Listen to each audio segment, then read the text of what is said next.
Hi everyone, my name is Giselle Corletto. I am with the USC Military and Veterans Programs.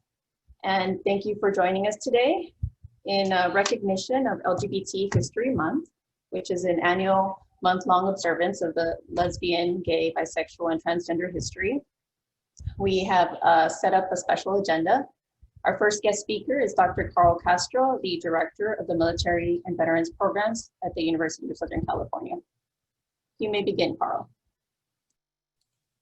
Thank you, Giselle. It's a real pleasure to be here and a real pleasure to talk about the topic of LGBT service members and veterans. And what I'd like to do is really keep this informal, and I only want to give just a few comments, maybe 10 minutes worth of comments, and that for many of you that might be too long, and I apologize for that.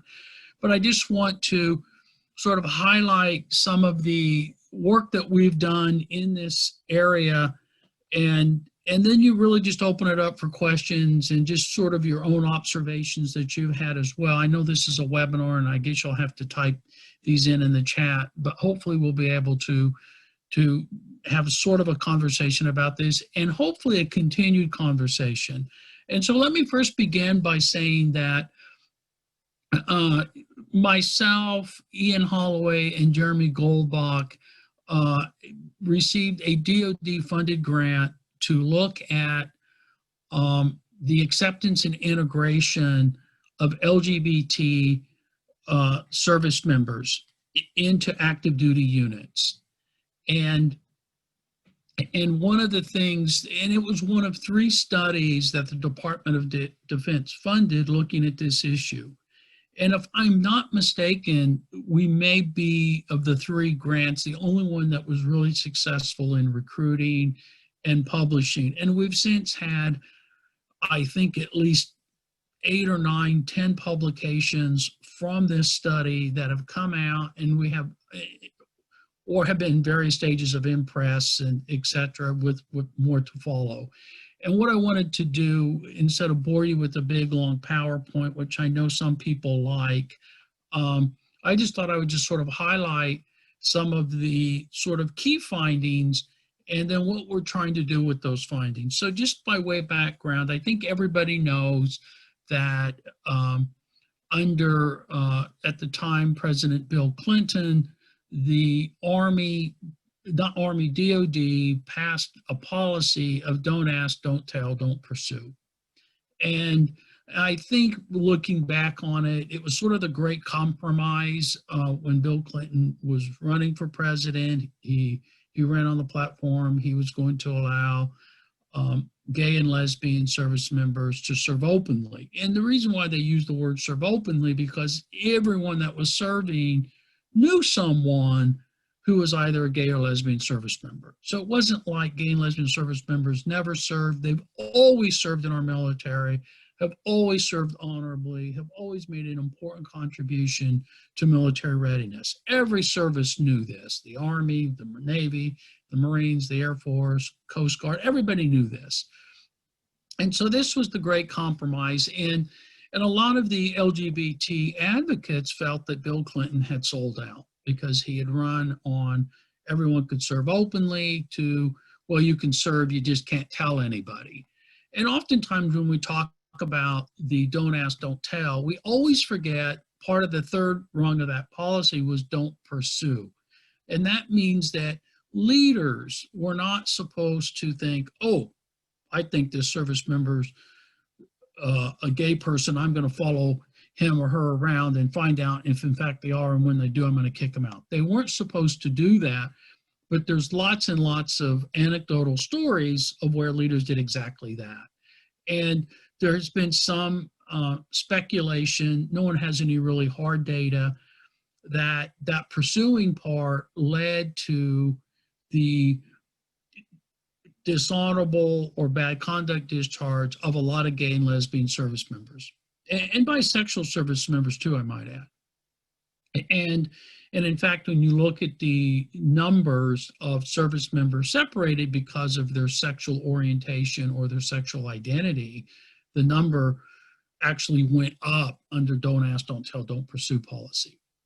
And, you know, and then of course, sort of fast forward and because of, there was this prohibition of telling anyone that you were a gay or lesbian service member, no research was allowed to be conducted on this population while they were on active duty.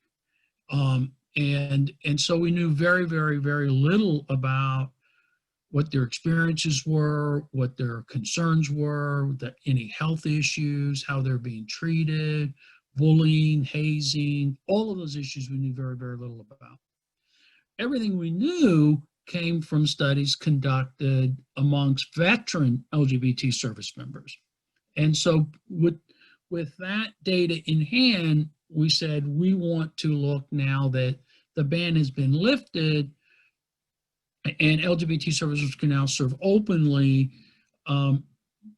how are they doing? How are they being accepted, and how are they being integrated? And I will say this, when we conducted our study, we conducted and collected all of our data before President now Trump put the ban in place on transgender service members. So when we collected all of our data, both groups, both sexual orientation and sexual identity groups, could serve in the military openly. And in fact, DOD would actually pay and support the transitioning process for our transgender service members. Now, we now know there's a ban in place, but the data that I'm going to share with you happened even before that ban was put in place. And so I just want to highlight sort of the key findings. And so when you look at all four of these groups, the group that is still less accepted, is still the most susceptible to health issues, to bullying issues, to hazing issues, is our transgender service member group. And I don't think that surprises anybody. It didn't surprise me. It's the group that I think most people know least about. And maybe I'm doing a little bit of projecting here. I knew very little about the group myself until I began the research project. But I've really come to know a lot about the group and really appreciate their organizational skills and their contributions to readiness, because many of our transgender service members are some of the most important jobs in the military. And I don't mean like some jobs are more important than others, but they're in leadership positions, they're pilots, they're aviators, they're special forces, they're in infantry units, they're in combat units. And so they're making a really, really important contribution. And then surprisingly, some of the things that we realized also from our research is that gay, lesbian, and bisexual service members are more susceptible to being sexually assaulted. And we think this is a function of many service members still are very distrusting of the repeal of the Don't Ask. So they're not out, they're not openly telling their colleagues and peers they're gay, lesbian, or bisexual. And so when they are sexually assaulted, or they're bullied, or they're hazed or harassed, they're less likely to report those incidents, because they're fearful that maybe in the course of conducting the investigation that their sexual orientation will be revealed, and they don't want that. And so that's a real challenge we have, to make sure that all of these incidents get reported and that appropriate actions get taken. And amongst those groups, the three groups, the group that is by far the most accepted in the military is our lesbian service members. I don't think that's also very surprising, given that it's a male-dominated, sort of supermajority service members. But also surprisingly, gay men, gay service members are very well accepted. And now that doesn't mean they're accepted by everybody, so please, that's not what I'm saying, but it's in the high 80% where heterosexual, cisgender service members are accepting of gay and lesbian service members. Transgender service members, much less accepted, as I said earlier. Again, I think that's not surprising because they don't really know much about transgender service members. They don't have a lot of contact, a lot of interaction with them. But, but as I said in the beginning, anyone who's ever served has always known one or two or several service members who were gay or lesbian or bisexual. And when you get to know people who are different than you, you realize, geez, they're just like everybody else. They're high performers. They have mediocre performers. They have great leaders. They're poor leaders, right? It's the whole continuum. And so we are continuing to look at ways that the Department of Defense can be more inclusive and more accepting of individuals with different sexual orientations and with differing sexual identities. And I'm going to stop there. And like I said, we have loads of papers. I'm happy to send all of those. I can give them to Giselle and she can load them up and share with you. If anybody else has ideas or thoughts or just comments, please share them with us. But this is a really important issue that the DoD is confronted or is confronting. More broadly, they're confronting diversity. This is one group, diversity group, that the military is looking at. They're also looking at issues around race and ethnicity as well, and religious diversity. So this is just one set of topics that DoD is looking at, but they're also looking at these race and ethnicity issues as well. But I wanted to really focus today on the LGBT issues.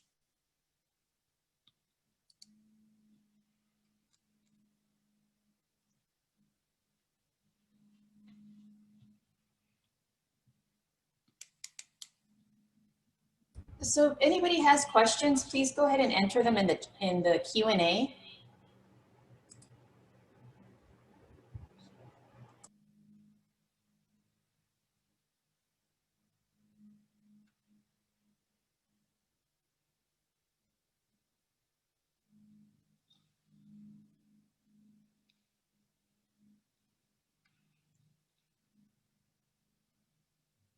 I'm looking at the comment about it looks like the land management, is that, I'm not sure who wrote. Oh yeah, okay, no, I was not aware of that, by the way. It had a question about how LGBTQ veterans continue to be discriminated against. And I'm really disappointed to hear that. The VA has been, I will say this, the VA has been a real leader in looking at a lot of these issues around LGBTQ veterans, and also, I might add, around sexual assault among our women veterans. And in fact, I will say that the VA is the leader in both of these areas, just in terms of committing resources and committing resources to support them, but also committing research resources to actually look and really understand the challenges that our veterans have who are LGBTQ. So I'm really disappointed to hear that there's still discrimination happening. I mean, I'm not saying that I'm surprised that there's no room for improvement, but I'm really surprised to hear the magnitude of this comment. Okay, Carl, so I have the next question from Veteran Juarez. Have LGBTQ advocate groups been identified and contacted by MVP? Oh, yes. As part of doing our research, we became very well connected with the various groups. And I will say this, and this is not, meant as a criticism as much as I mean it as a compliment. Our transgender service members are very, very, very, very well organized. I'm so impressed with their organizational skills, their articulation of the key challenges that they face. And we worked very, very closely with them on the design of our study as well as presenting our findings to them so we could maximize the impact that our findings do have. But we connected with all of the organizations, both on active duty, off active duty, on social media. We attended their annual conferences when, before COVID, when they met, so we could interact with them and really get their perspective on what are the challenges they're facing, and to help us develop a good study so we could collect the data to actually change things. So thank you for that question. Okay, Carl, the next question is from Stephanie Stone. I recognize that your study focused on service members, but as a community of one of the largest populations of veterans and of LGBTQ, what can we do to help with the transition for this community? Well, that's a great question. And like all transition issues, and this is not to say that every transition is the same, but I really do believe that when, a lot of service members still who are LGBT have not come out while they're on active duty, and often, may not come out even when they're civilian, and that's fine.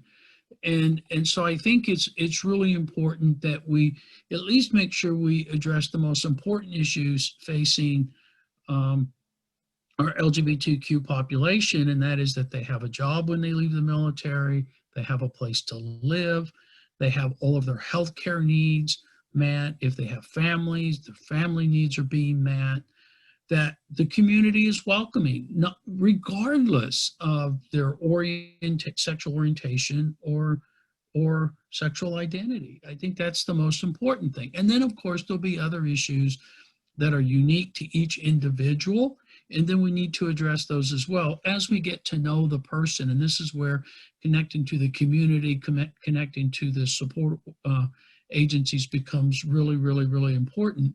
And one thing I know we do have a group working on very, very actively is a lot of veterans, or a lot of now veterans who were an LGBT service member, were kicked out of the military with sort of bad paper, either other than honorable, dishonorable discharge. And I know there are groups working to get their record discharge status changed, and that needs to continue. But the process, as I understand it, and people always are educating me on it, but it's just very cumbersome. It's got a lot of problems with it. It almost is going to take like an executive order from the president that says anyone that lists this as a change, they get an honorable discharge, because what happens oftentimes is when the commanders sometimes try to punish our LGBT service members as they're going out the door. And I see a lot of that. And then that's what leads to this bad paper. And then you say, well, this all happened because of my sexual orientation, for example. It's, oh, no, you did these other things, you failed to obey orders, etc. But to me, these are just kind of layered charges where a commander was sort of out to get the soldiers. And you see that in general across the board, but you really see it a lot among the LGBT veteran population. So we still need to really work to get those discharge status changed too, in addition to those other things that I've said. These next two questions are also from Stephanie Stone. They're kind of a follow-up to the one that was just answered. The first is, who are the local advocacy groups in our area for LGBTQ veteran/service members? And the second question is, how can we engage with this community, welcoming them to the collaborative? Well, I think this is the start. I mean, it's not the start, but we're open to, the collaborative welcomes every veteran support organization and every veteran, period. So I hope everyone feels welcome and that you're not being discriminated against because of any reason. Because we want to be a very open, inclusive, welcoming collaborative. So if that's not happening, please get with me. Let's get with Giselle. Let's get with Jim, let's get with everybody and find out what are we not doing right that's welcoming. Now, each of these organizations have sometimes different advocates. So like the lesbian veterans have their own group. Uh, Gay service members often have their own groups. There's lots of different groups, and we can get you that information and connect you up with those organizations. But there's not just an organization, there's multiple organizations. And in communities, you know, when they welcome people, you know, I always like to think you accept people for who they are, and you welcome them for who they are, and you appreciate them for who they are. And so that's just an ongoing sort of how you build relationships. And there's nothing, I can't order people to accept people for who they are, but I certainly hope that by modeling acceptance, and nobody's perfect, we all make mistakes, that everyone will feel welcome. I don't know if I answered your question or not, but I hope I did. Carl, the next question is from David Yu. Regarding the implementation of the Don't Ask, Don't Tell policy, what did the military get right and what needed improvement? Well, I'll be honest, I don't think the policy was ever going to work, right? It was good intended. Like I said in the beginning, it was a compromise.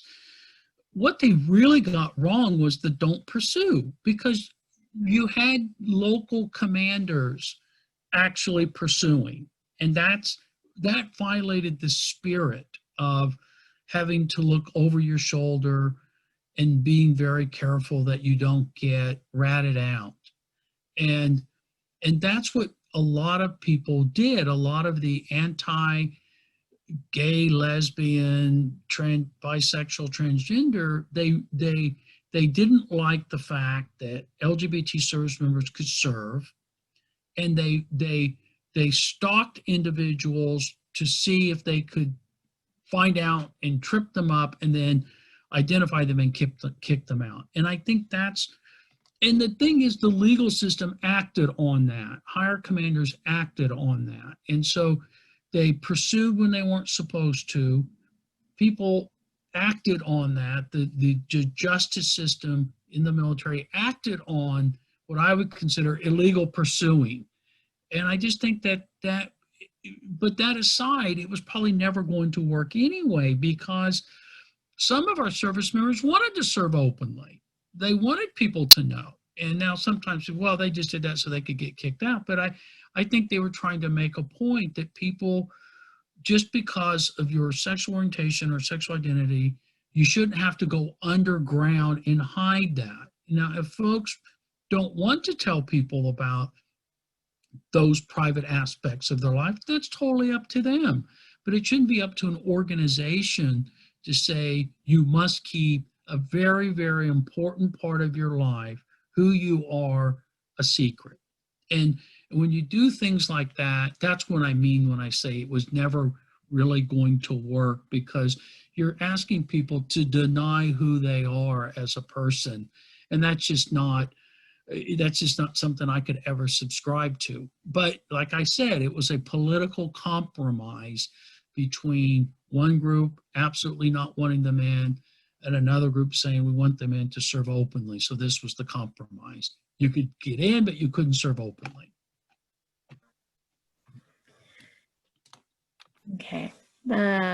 First, I have one comment. This is Veteran Juarez just sharing a good source for LGBTQ advocates. AMVETS, or American Vets, Post 66 in Palm Springs is recommended as a good source. And the next question is from Leigh Kearns.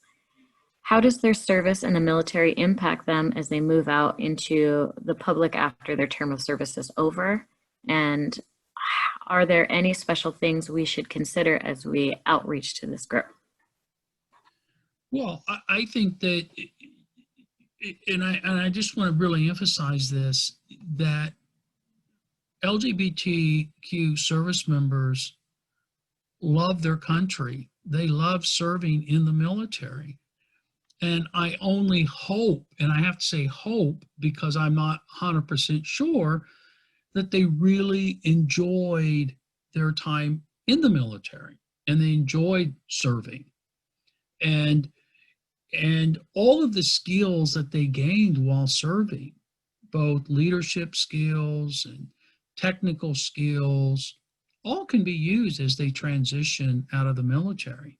And so, like anything you would say, this is the skill set you have, these folks got the same skill sets. In fact, some people would even argue that they are even better service members because in order to be accepted, being a lesbian soldier or a gay soldier, for example, they had to perform better in order to be accepted than the average person.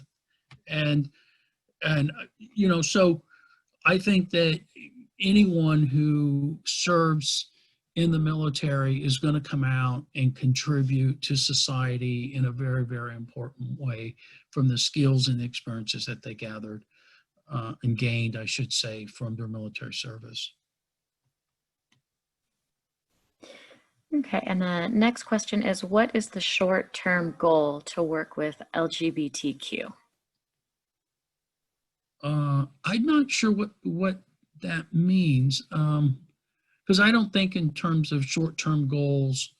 I think just in terms of goals. What is it we're trying to achieve? And what I'm trying to achieve and what we're all trying to achieve from this research is complete acceptance and integration of LGBT service members while they're on active duty, and complete acceptance of all veterans when they leave active duty. So when they want to join different organizations, military organizations, the VA, all these organizations, we want complete acceptance. That's the goal. And we can take little tiny steps like getting their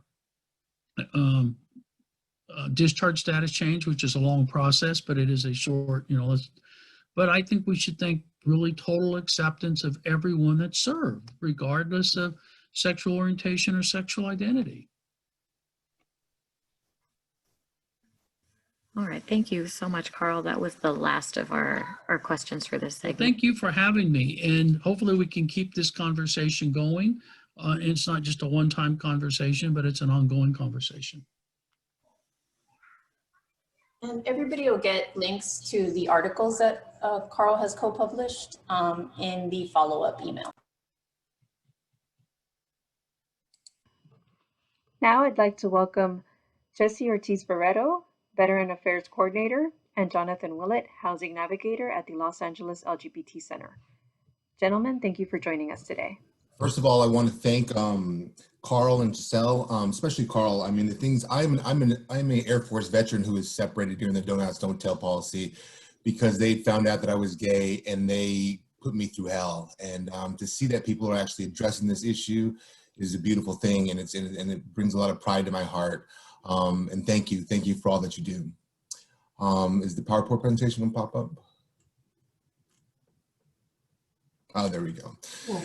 So like Giselle said, I'm a housing navigator at the LA LGBT Center Senior Services Department, and my colleague Jesse Ortiz-Barreto is the Veterans Affairs Coordinator.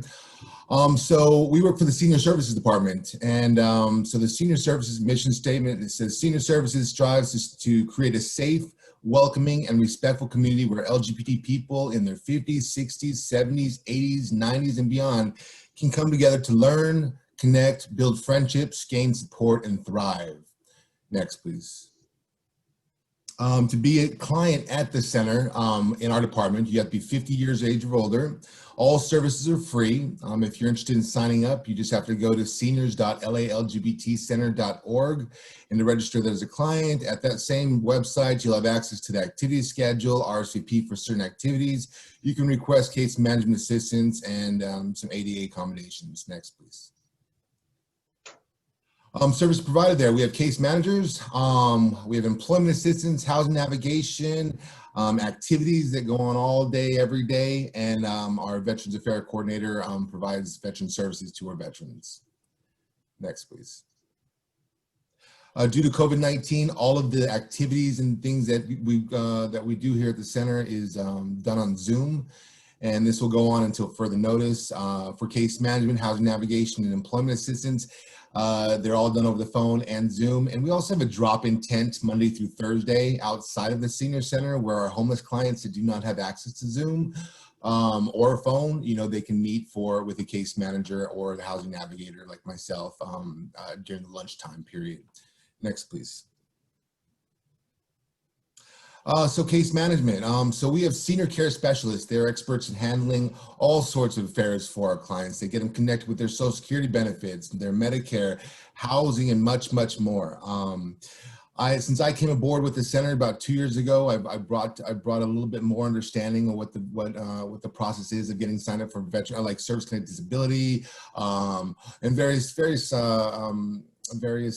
veteran services. So I've been working hand in hand with our senior care specialists on learning the different benefits that go along with being a veteran. And so they just need to come and sign up. We have 4 case managers. Well, they're called senior care specialists now, and they do the best they can for all the clients that we serve. And you can sign up for this on the website, or you can come into one of those drop-in clinics on Monday through Thursday during lunchtime to sign up for assistance then. Next, please. So we have an employment assistance as well. Kendra Burks is our employment coordinator. She understands that our seniors especially, they have to go through so many hurdles, you know, when it concerns employment, and they face a lot of challenges like ageism, you know, and the rise of technology right now, which makes it a little difficult for our clients to adapt, you know what I mean? So our employment coordinator, she helps bridge those gaps. She offers jobs leads, resume assistance, vocational training. At the center, we have a culinary arts school, which is intergenerational programming. That it's a 16-week course. It trains our seniors and our youth on how to work in a professional kitchen, and they prepare meals every day at the senior center, Monday through Friday. We provide lunch to the homeless. All you have to do is be a registered senior, and you can come up and get a lunch. So the Culinary Arts School produces those lunch, and they produce the food for the youth as well.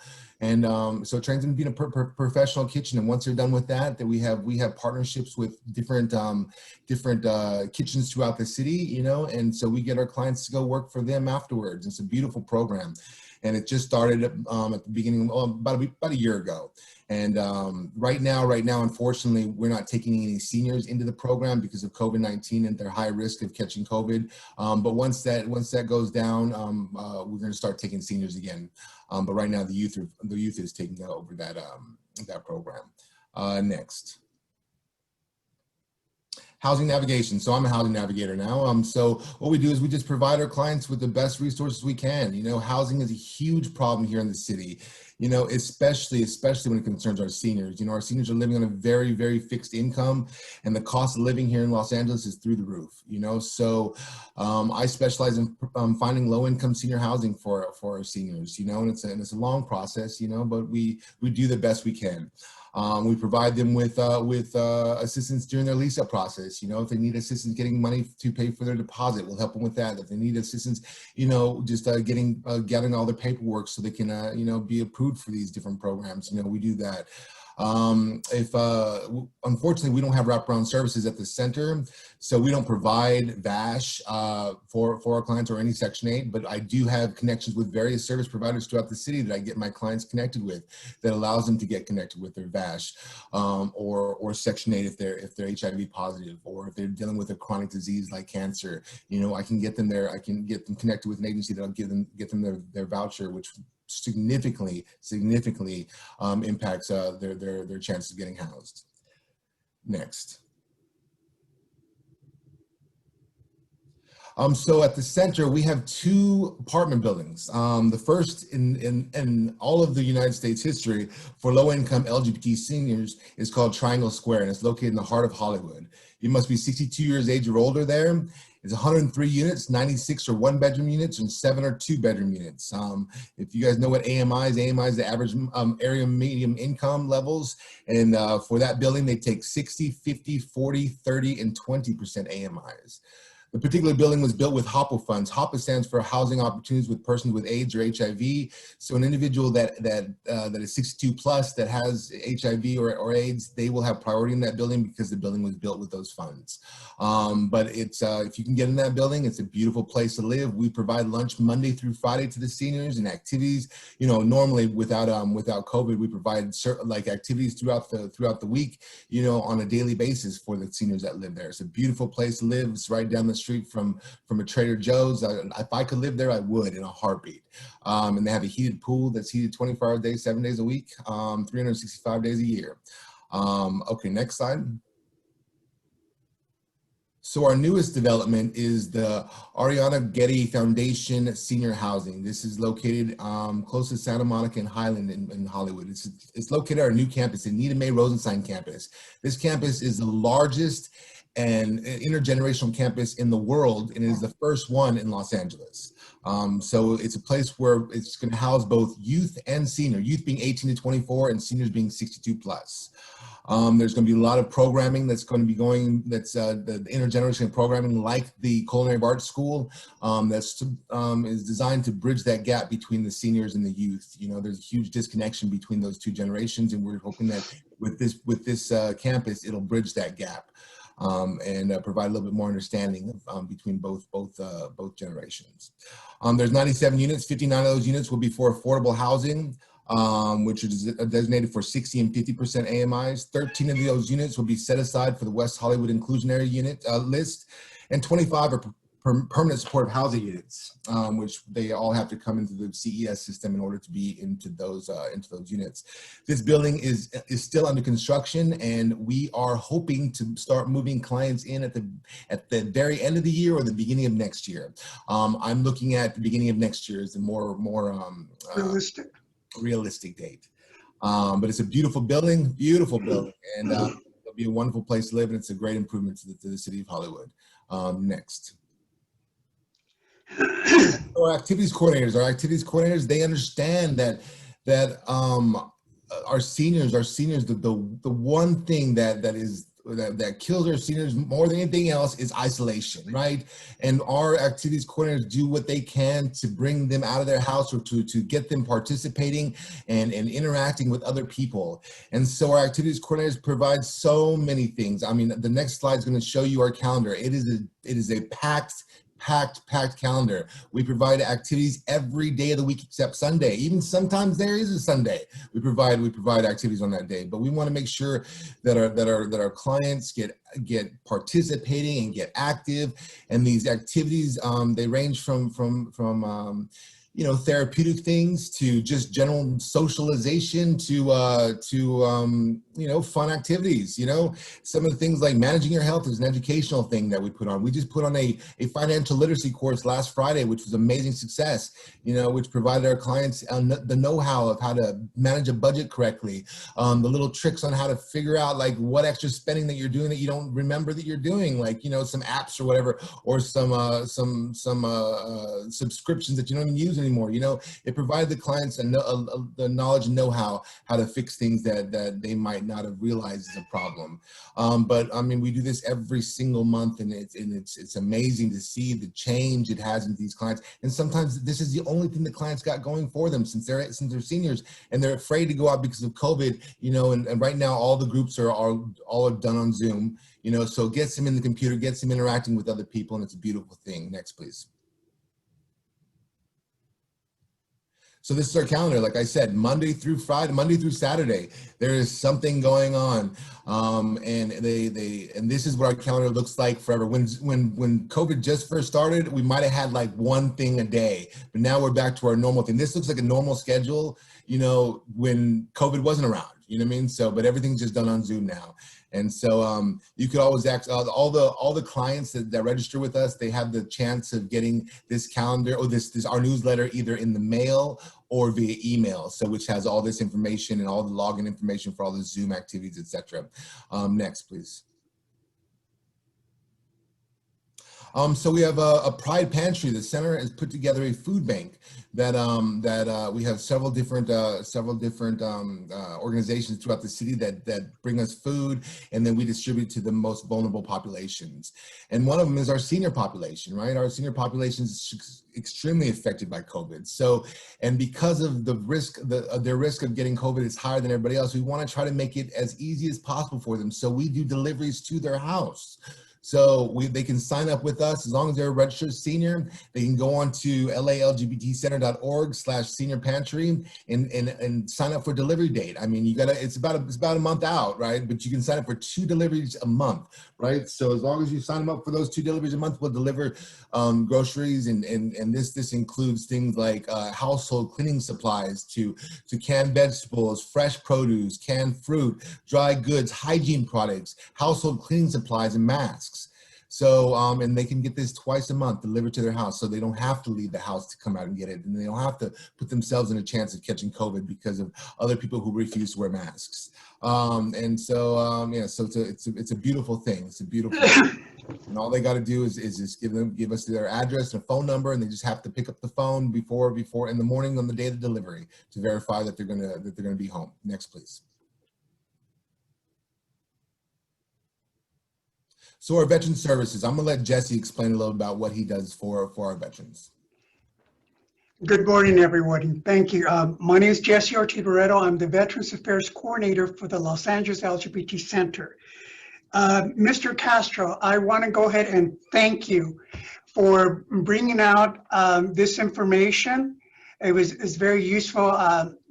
There's a lot of things that were asked of you about what is the biggest problem with our veterans. How do we go ahead and reach out to them?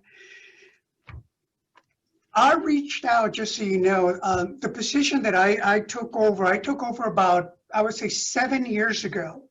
Prior to that, there was no social services within the LGBT community for overturning the denials. We were the first ones that originally were offering the services of free legally representing the client to overturn their denial status so they could be able to get the services. As a matter of fact, Giselle, I think 7 years ago is when I first walked in to the first meeting of the Veterans Collaborative. So when and how long have the services have been geared or presented to the LGBT community? I would say since the first day that I walked into the Veterans Collaborative was the first time that we presented ourselves, and now we continue. Anyway, the services that we offer, we help the clients when they come in to fill in the new claims, upgrading discharges, or overturn denials. We connect you with the right people. We also have support groups that we meet. Unfortunately, right now we meet on Zoom once a week, and one of the biggest highlights on that we are now presenting veteran organizations or organizations that are have services that are offered to our clients. They're coming out on the first Wednesday of every month. For example, Homes for Vets, or Homes for Families. He's going to be speaking in our meetings, and also Ms. Stephanie Stone is going to be speaking for the month of December about the service that the Military Veterans Affairs has to offer. What we also are doing, we're also highlighting a veteran every month just to go ahead so they could go ahead and talk about the ordeals they had before, during, and after their military services. Next. Next slide, please. One of the things that I wanted to go ahead and connect, I don't know if a lot of you guys remember, this is one of our stand-downs. And of course, this is a stand-down that we have our Mayor Garcetti. That's our group right there. There's Jonathan, he's our lead color guard. And our color guard is another activity that our veterans participate. We have performed in Palm Springs, the Long Beach Veterans Parade, the West LA Veterans Parade, and of course our regular Pride parade. So we're active, and of course we are also available to whoever wants to go ahead and have a presentation of a color guard or need of a color guard. We're here, and just like I extended my extension to Miss Stephanie Stone, we're here whenever she needs. Just holler. We're just ask us how high we could jump. Aside from the next slide.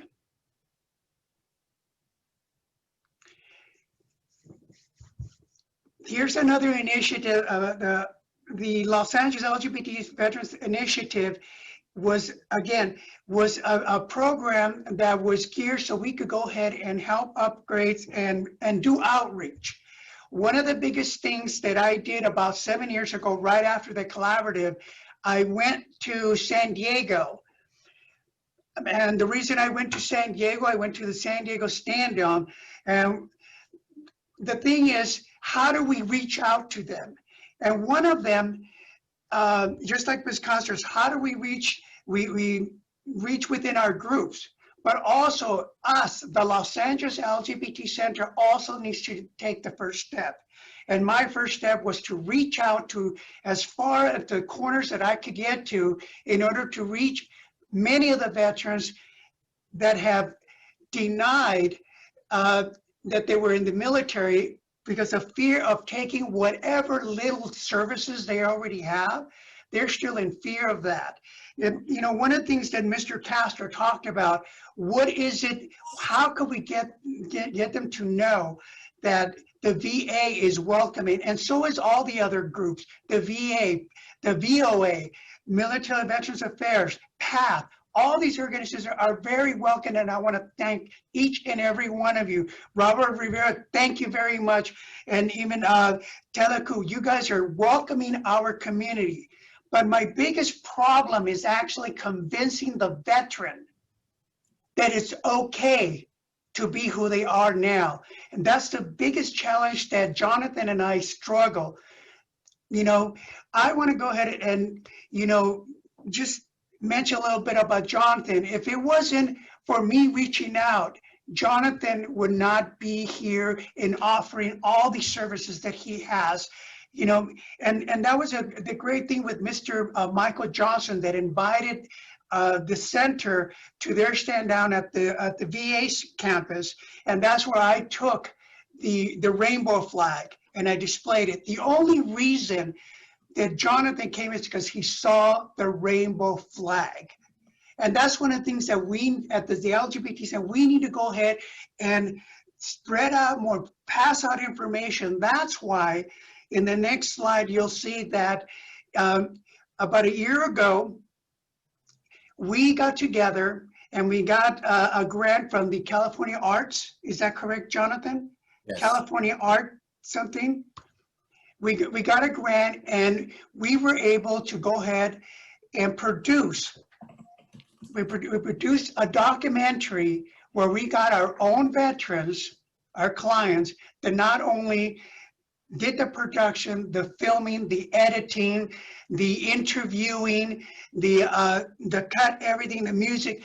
They went ahead and put a documentary that now what is it, on November the 11th of this year, it's going to be our 1-year anniversary that the movie was, you know, shown for the first time. On November the 11th this year, we're going to release it so it could be, you know, be shown internationally without any restrictions. I want to, and I know that Giselle's going to go ahead and send this all to you. I want to go ahead and extend the invitation of you guys, you know, look into this documentary, you know, watch it, and a lot of the things that Castro talk about, you're going to see our veterans talk about their experience before, during, and after the military. You know, I really think that it's a tool that you guys could use. And just so you know, we are available if you guys want to present this video or this documentary and you want a Q&A panel, our clients are more than welcome to participate. But again, I think that this video is a great tool for you to go ahead and extend it within your clients, your community, and your staff, so you get a better understanding of the viewpoints of our veterans and what they're dealing with. Do you have anything to say, Jonathan? I think we're running out of time. So, next slide, please. Okay, so if you need to get a hold of either one of us, this is our contact information. Jesse's information's there. My information's there. I'm a U.S. Air Force veteran, you know, so you guys know I'm elite. I'm just kidding. Just reach out to me if you need any assistance, you know. But thank you so very much, Ken, for having us. I hope this will help change the lives of many of those veterans and service members that are struggling because of their sexuality and the non-acceptance that they had to experience. And thank you for making it an issue and acknowledging that it is an issue. It's great. Thank you so very much. Thank you. Thank you both. We have time for just one quick question before we need to move on. Does the center have an EEO specialist or someone with Title VII or ADA knowledge for workers? I am not aware. I am not aware that we have it. Okay, thank you so much. I appreciate your time, and I'm sorry that we ran a little bit over. We're going to move on to our next speaker. Giselle, if you want to go ahead and introduce.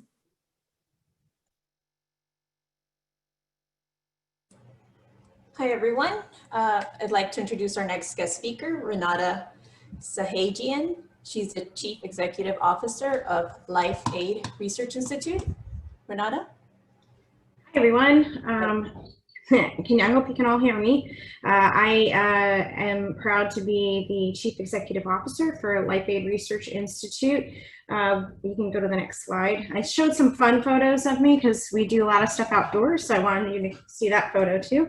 But what we do is we are on a quest to reduce suicide in military veterans and first responders. And how we do that is by some cutting edge research in brain research, and we work tirelessly to validate emerging technologies, functional medicine therapies, and that will create a new treatment protocol that is faster and more effective and cost efficient. And one of the ways we do that is through our retreats. So if you can go to the next slide, that would be awesome. So we have one that's coming up here in Los Angeles. It's actually in Long Beach this year. And a little background on why we do this, especially this year. With COVID, most of our vets and first responders were really reaching out with the isolation, and it was pretty dire. And we kind of made a decision. We moved everything online for a while, which was great, and we still do it. We have our town halls on Tuesdays, we have our happy hours on Thursdays, but that wasn't enough for them. And then we did a retreat in Colorado Springs in person, and then that was super successful. We had no health issues when people returned home. And then we did the next one in Bend, Oregon. It was even bigger. And we decided, okay, we're going to go ahead and do this one in Los Angeles. So what happens at these retreats? We actually combine education and fun. Really, it's a daily event. We in the mornings, we have an activity. Usually it's cycling. We've done hiking. We've had whitewater rafting. In Long Beach, we're looking at maybe doing some kind of paddle boarding or something like that. It's always outside. We have always stressed being outdoors is a healthy way for brain health for these vets. And in the afternoons, we have a workshop. Typically, that could be anything from living a healthy life to financial wherewithal to nutrition, anything along those lines. And then we also concurrently run brain mapping. So we have QEEG, which is a way to map the brain, and it really shows the either a traumatic brain injury, PTSD, and we also scan, because we know that a lot of this is not only is the vet struggling, but the family struggling? So we also scan the caregivers, because that is an integral part of the family and their recovery. And we open it up to families to join them on these retreats. Our next one is going to be November 6th through the 12th. Like I said, it is going to be in Long Beach. We are going to be riding in the morning, and then in the afternoon we have the workshops, and then we will have a voice project, which is veterans out improving communities every day. That came out of a lot of what the vets were feeling they needed to help bridge the gap between our law enforcement and our communities, and how can the veterans be that bridge between the two. And so what we will be doing, and we're reaching out if you are so interested in helping, we're going to be working with at-risk youth, and really setting up a mentor program. The junior ROTC will also be involved in this, and it's mentoring kids who are struggling with their distance learning due to COVID. And I can give you some more information on that if you are interested in joining us for it. It's vet peer support, which is really great. And we feel that most of our veterans really love doing this. It's something that they look for and they ask about, and how to improve the communities, and hence our voice project. Another way that you can be involved is joining us if you would like to join us and be a participant. And we are looking for ways to offset the cost for some of these veterans to come and join us from across the country, whether it's through their hotel stay, you can underwrite the cost of that, or also we are looking for meals. We do this as free as possible for the veterans to come out and enjoy themselves and get away. The other thing, if you want to switch to the next slide, is we have a actual ride. So it's called Cycle 20 for Life. The reason why is 20 or more veterans unfortunately commit suicide a day, and we're looking to change that. And so the 20 miles down from Long Beach down to Newport Beach. Newport Beach, the American Legion is providing lunch for everyone, and then we ride 20 miles back.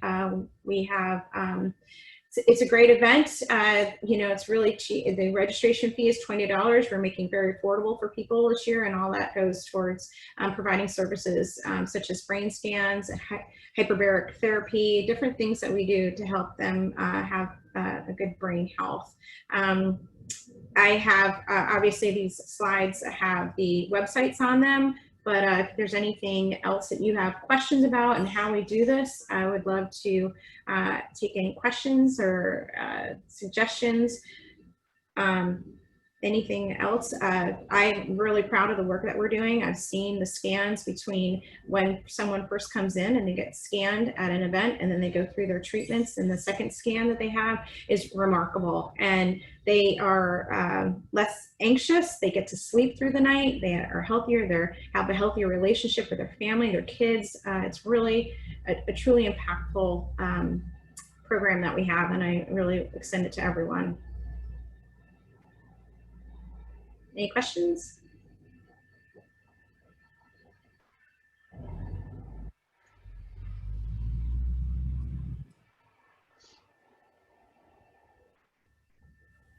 Hi, Renata. So we have one that was just entered in by David Yu. How did you get involved in this movement?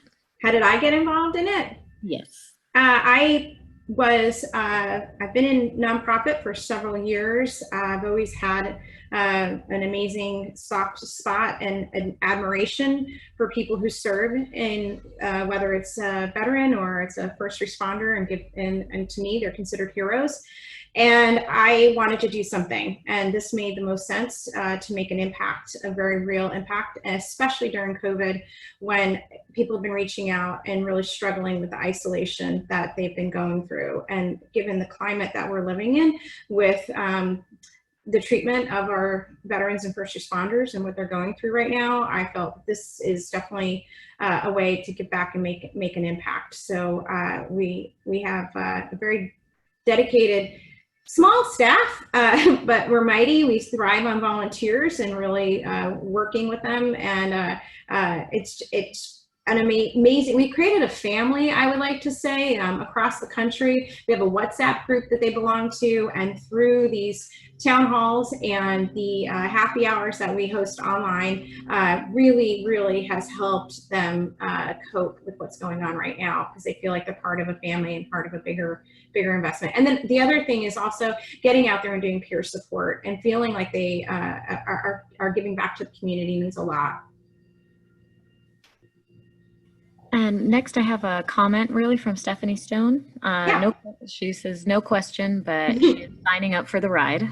Oh, that's great. Yes. And if anyone has any questions about signing up, please get a hold of me, and I'd love to help you out. It's great.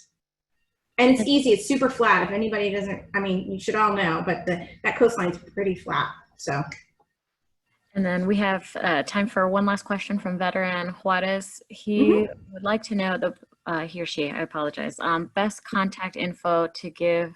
What would be the best contact info to provide to the American Vet Suicide Prevention Coordinator and Vets Coordinator? I would give the email address that you want to give would be probably, I would say info@novetalone.org would be probably the best email address to give. And I monitor that, so that'd be fine. And then we have bikes for people who need them too, just so that you know, if you don't have a bike and you want to join us, we will be providing bikes to people to do this. And that goes for the whole weekend, not just for the one-day ride. Wonderful. Thank you so much. Those are all the questions that we have for this segment. We have time for. We went a little bit over. Thank you so much. Appreciate it. I'd like to thank our guest speakers, Dr. Carl Castro, Jonathan Willett, Jesse Ortiz-Barreto, Renata Sahagian. I also like to thank the Los Angeles LGBT Center and the Life Aid Institute. Thank you all for joining us today. We'll see you all next month.